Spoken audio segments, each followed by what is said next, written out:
যেটা তোমাদেরকে বলছিলাম, এটা আমার মনে হয় তোমাদের সবার জানা জরুরি এবং তোমাদের এটা ফিল করা জরুরি। কেন শিক্ষার্থীরা আসলে ধরা খায়, মানে অ্যাডমিশনে কেন আসলে তোমরা ধরা খাও? দেখো, আজকে তোমরা যেখানে ক্লাস করছো, আগামী বছর তোমরা নিশ্চয়ই বিশ্ববিদ্যালয়ে চান্স পেয়ে যাবা।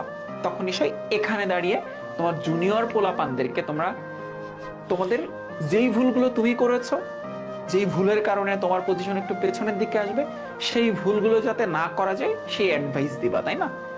আজকে তোমরা মোটিভেট হচ্ছ এবং তোমরা ভুল করছো।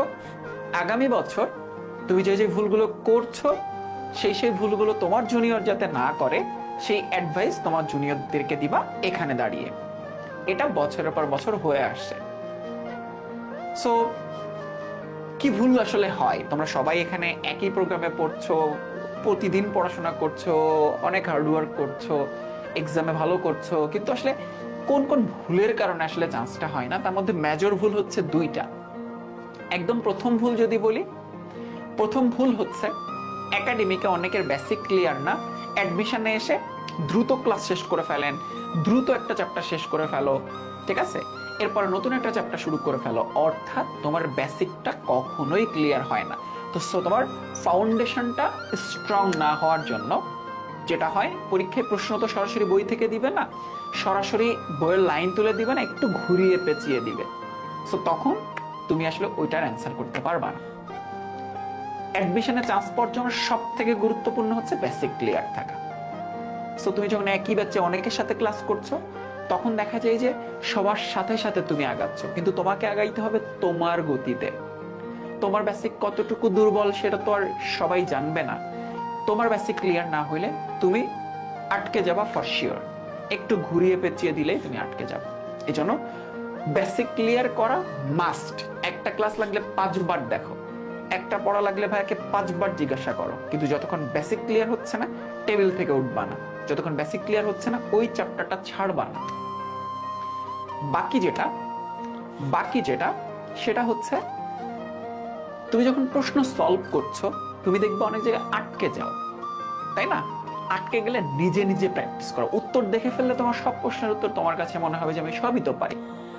তো যখন তুমি প্রশ্ন সলভ করতে যাচ্ছ, প্রশ্নে যখন আটকে যাবা, তখন নিজে ট্রাই করা, আরেকটু ট্রাই করা। দেখবা তোমরা যখন হাত উঁচু করো, তুমি ট্রাই করলে কি আরেকটু উঁচু করা যায় না? আরেকটু উঁচু করা যায়, আরেকটু উঁচু করা যায়, শেষ বিন্দু পর্যন্ত যাও। এই যে যাইতে পথে তোমার যে থট প্রসেসটা তৈরি হবে, তুমি যে ট্রাই করছো, এতে তোমার ব্রেনটা ওই একই প্রবলেম পরবর্তীবার আসলে কিন্তু আরো দ্রুততার সাথে সলভ করে ফেলার ক্যাপাসিটি তৈরি করবে। যে চেষ্টাটা আমরা করি না, পারতেছি না, ছুতে পারছি না, তাহলে কি হবে? একটা টুল নিয়ে চেয়ার নিয়ে দাঁড়িয়ে পড়ি, তাহলে তো ছুঁয়ে ফেলবো না। ওই টুল এবং চেয়ারটা হচ্ছে তোমার মেন্টর। আমাদের হেল্প তখনই নিবে যখন তুমি বারবার বারবার বারবার বারবার চেষ্টা করে আর পারছো না।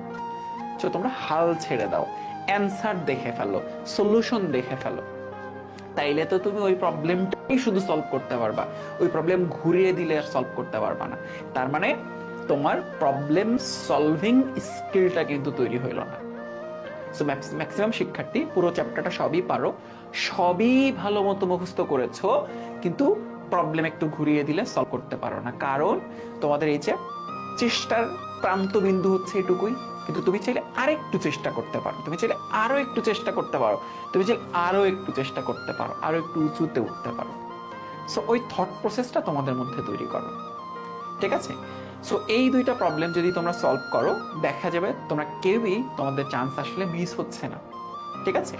সো প্রতিদিন তোমাদের পড়ার আওয়ারটা বাড়াও, গত দিনের থেকে একটু বেশি পড়াশোনা করো, ঠিক আছে?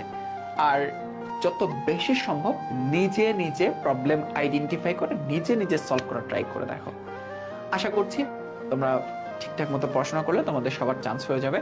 আমি চাই আগামী বছর এখানে দাঁড়িয়ে তোমাদের করা ভুলগুলো তোমার জুনিয়রদেরকে বলবা যে এই ভুল করা যাবে না, তবে সেই ভুলের লিস্টে যাতে এই দুইটা ভুল না থাকে যেটা আমি তোমাদেরকে বললাম। আশা করছি এটা খুব দারুণ একটা হ্যাকস হইতে পারে তোমাদের জন্য।